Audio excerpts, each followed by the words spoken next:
खला में बेशुमार अजराम फलकी मौजूद हैं जो तेज रफ्तारी से गर्दिश करते रहते हैं, लेकिन सूरज, चांद और दीगर सैयारों की कशिश सिक़ल के बाइस ये जमीन महफूज रहती है, वरना ये जमीन कब की खत्म हो जाती। छठा पहलू है कायनाती तवाज़ुन। आसमान में सितारे, सैयारे और कहकशाएं एक हैरत अंगेज तवाज़ुन के साथ अपनी जगह कायम हैं।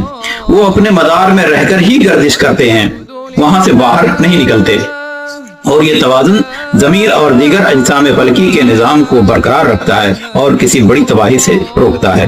खुलासे कलाम है कि सक़्फ़े महफूज का ये कुरानी बयान मज़कूरा तमाम पहलुओं पर पूरी तरह उतरता है।